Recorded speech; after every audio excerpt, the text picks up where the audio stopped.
전직 대통령 노태우 씨가 89세를 일기로 세상을 떠났습니다. 오늘 오후에 나온 속보죠. 신군부의 2인자에서 13대 대통령으로 또 퇴임 후에는 비자금으로 옥살이를 하는 등 그야말로 굴곡 있는 삶을 살았죠. 그리고 오늘 국회에선 청와대를 상대로 한 운영위 또 중앙선관위를 상대로 한 행안위 국감이 열렸습니다. 역시나 대장동 관련 공방이 치열했는데 이 소식들을 뉴스픽5에서 짚어봅니다. 네, JTBC의 가장 빠른 저녁 종합뉴스 뉴스픽5입니다. 오늘도 준비한 소식이 많습니다. 자, 첫 번째 소식은 전 대통령 노태우 사망, 대장동 국감 연장전, 이재용 벌금 7천만 원, 그리고 삼바 모더나 풀린다. 마지막은 수단 군부 쿠데타로 뽑았습니다. 네, 오후에 들어온 속보였습니다. 10년간 투병 생활을 이어온 노태우 전 대통령이 올해 89을 일기로 세상을 떠났습니다. 나는 헌법을 준수하고 국가를 보위하며 조국의 평화적 통일과 국민의 자유와 공리의 증진 및 민족 문화의 창달에 노력하여 대통령으로서의 직책을 성실히 수행할 것을 국민 앞에 엄숙히 선서합니다. 1979년 12.12 군부 쿠데타의 중심에는 전두환, 노태우 두 육사 동기가 있었습니다. 이들 신군부는 이듬해 광주 민주화 시위를 유혈 진압했고요. 전두환, 노태우 정권으로 이어졌습니다. 하지만 터져나오는 민주화 열망 다 막아낼 수는 없었습니다. 뜨거웠던 6월 항쟁의 끝에 대통령 직선제를 골자로 한 6.29 선언을 발표합니다. 저는 작년 국가적 위기의 한가운데 서서 6.29 선언을 할 때 민주주의를 위해 그리고 이 나라 정치 문화를 바꾸기 위해서 저의 모든 것을 내어 던졌습니다. 하지만 김영삼 정부가 들어선 뒤 금융실명제가 도입되면서 비자금 4,500억 원이 드러났고 정권 차원에서 역사 바로 세우기 운동까지 진행되면서 전두환 씨와 함께 나란히 법정에 서는 처지가 됐습니다. 다만 전 씨와는 달리 추징금 2,628억 원을 모두 내면서 다른 길을 걸었죠. 회고록에서는 미납금 문제를 정리해서 국가에 폐를 끼치지 않겠다는 뜻을 밝히기도 했습니다. 또 재임 중에 했던 범죄와의 전쟁이나 북방 외교도 긍정적인 평가를 받은 바 있습니다. 북한의 지지를 갖다 단절시킬 수 있는 것이 더 큰 의미라고 봤던 겁니다. 그래서 결국 또 하나의 목표가 그것이 북방 외교의 목표였던 것입니다. 최근 들어 아들 노재현 씨가 여러 차례 광주 5.18 민주묘지를 찾아 아버지를 대신해 사과하기도 했습니다. 아버지의 이름으로 된 꽃을 바치면서 장남으로서 광주의 용서를 구한다고 했죠. 두 전직 대통령의 직계 가족들 중 5.18 민주묘지를 참배하고 또 사과한 것은 노재현 씨가 처음입니다. 딸 노소연 관장도 여러 광주시 행사를 주도하면서 사과 행보를 보였습니다.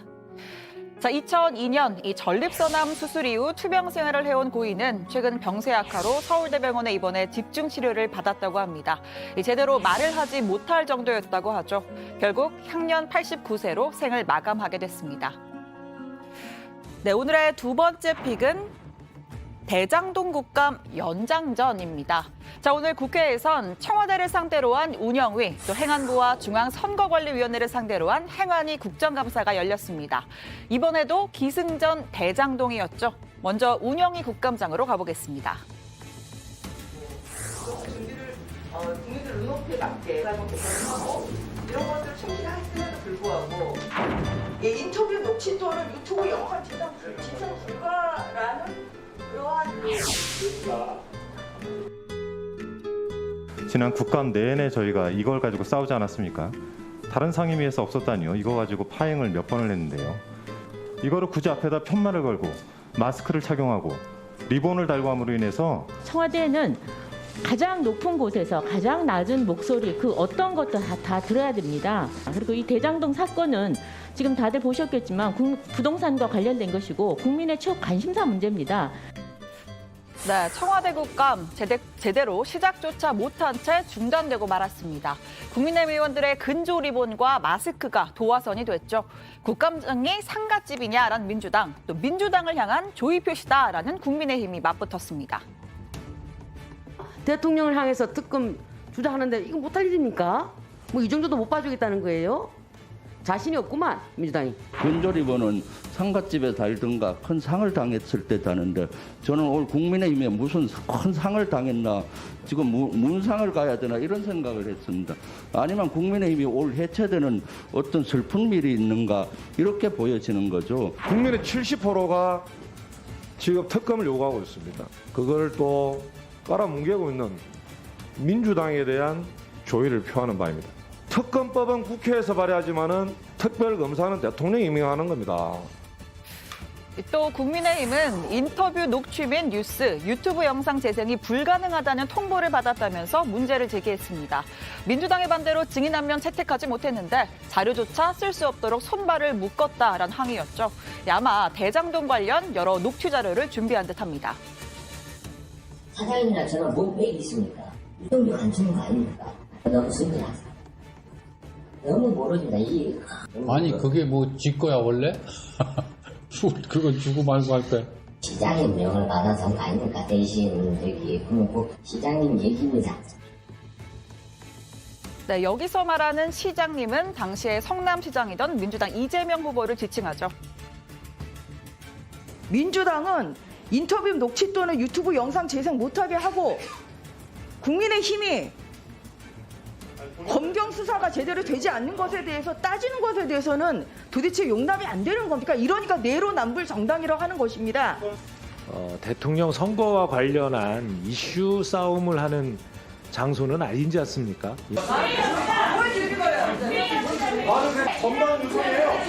잠시 감사를 중지하겠습니다. 자, 행안위도 사정은 비슷했습니다. 그나마 정회 없이 이어가긴 했지만 역시나 주인공은 대장동과 이재명 후보였습니다. 대표적인 사례가 초과 이익 환수 조항, 이 빠진 경위에 발언할 때 18일 발언, 20일 발언이 다 다르거든요. 위정을 한 것이기 때문에 이재명 전 도지사를 고발해야 된다고 생각하고 이 부분을 공식적으로 위원장에게 요청을 합니다. 일방적인 주장을 가지고 위증을 말씀하시면서 우리 상임위에서 의결을 하자고 하셔서 지난 서울시 국감 때 오세훈 시장께서 아주 명백한 위증을 하셨어요. 자, 이렇게 위증 논란으로 시작해서 국감장은 어느새 차기 대선 주자 대리전 양상으로 비화됐습니다. 민주당은 윤석열 전 총장을, 국민의힘은 이재명 후보를 겨냥한 질의가 이어졌습니다. 전두환 대통령이 쿠데타와 5.18을 빼면 그야말로 정치를 잘했다는 분들도 있다. 결국은 키우는 계획에 또 사과를 주는 그런 인스타그램에 글을 올리면서 정말 온 국민을 좀 공분에 좀 빠뜨리고 있습니다. 이 발언과 사건에 대해서 어떻게 생각하십니까? 저는 그 정치적인 그 논란이 되는 사안에 대해서는 잘 모릅니다만은 국민적 눈높이에서 보면 상당히 유감스러운 일이라고 생각을 합니다. 네, 이어지는 픽 보겠습니다. 세 번째는 삼바 모더나 풀린다입니다. 자, 삼성 바이오로직스가 위탁 생산한 모더나 백신 243만 5천 회분이 곧 국내에 공급됩니다. 지난 5월 한미 정상회담 기간에 이 삼바와 모더나사가 백신 위탁 생산 계약을 체결한 데 따른 건데요. SK 바이오사이언스의 아스트라제네카 이후에 우리 기업이 생산한 백신을 우리 국민이 맞는 두 번째 사례입니다.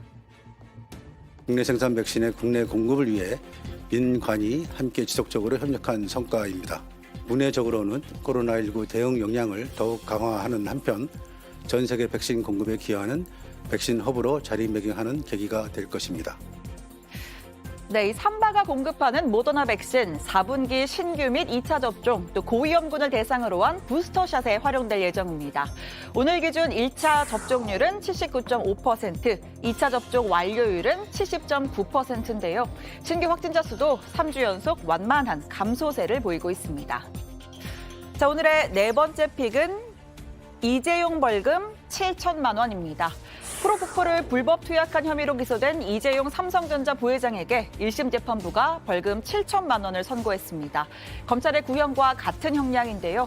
이 재판부는 피고인은 투약 횟수와 투약량이 상당하고 죄질이 가볍지 않다면서 다만 피고인이 사건을 자백하고 있고 동종 범죄에 전력이 없는 점, 또 확정된 뇌물죄와 동시에 처벌받았을 경우에 형평을 고려했다고 설명했습니다. 부탁드립니다. 앞장서서 하실 계획이신가요? 좀 하세요. 진행의 말씀이나 방송의 말씀이라도 한 말씀 좀 부탁드릴게요. 네, 앞선 결심 공판에서 이 부회장은 혐의를 모두 인정하면서 치료를 위한 것이었지만 깊이 반성한다. 자신을 돌아보면서 다시는 이런 일이 없도록 확실히 하겠다고 했습니다. 어제 아버지 고 이건희 회장 일주기에서는 이제 겸허한 마음으로 새로운 삼성을 만들어 나가자라는 메시지를 냈죠. 재계에서는 이 부회장이 다음 달 미국을 찾아서 제2파운트리 공장 부지를 확정 지을 거란 전망이 나옵니다. 자, 오늘의 마지막 픽. 수단 군부 쿠데타로 꼽았습니다. 자, 2년 전에 30년 독재자를 축출했던 아프리카 수단에서 또다시 군부 쿠데타가 발생했습니다. 군부와 야권이 합의해서 과도 정부를 구성하고 또 완전한 민정 복귀를 추진하던 중에 벌어진 일입니다. 자, 쿠데타 세력은 인터넷을 끊고 수도 하르퉁으로 오가는 다리 또 공항도 폐쇄했습니다. 총리는 대국민 성명을 통해서 쿠데타 세력에 대한 저항을 촉구한 뒤에 모처로 끌려갔다고 하죠. 자, 시민들은 군부의 행동은 국민에 대한 배신이라면서 거리 시위를 벌였는데요. 군부의 발포로 인해서 최소 7명이 숨지고 140명이 다친 것으로 전해집니다. 이 국제사회는 깊은 유감과 우려를 표했습니다. 일단 미국은 수단에 대한 7억 달러 기금 지원을 중단하기로 했고요. 유엔 사무총장도 구금된 총리와 정부 관리들을 즉각 석방하라고 촉구했습니다. 우리 시간으로 오늘 밤 이 수단 사태를 논의하는 긴급 유엔 안보리 회의도 열릴 예정입니다. 자, 어떤 소식을 오늘의 원픽으로 꼽으셨나요? 들어가서 이야기도 해보겠습니다. 뉴스픽 5였습니다.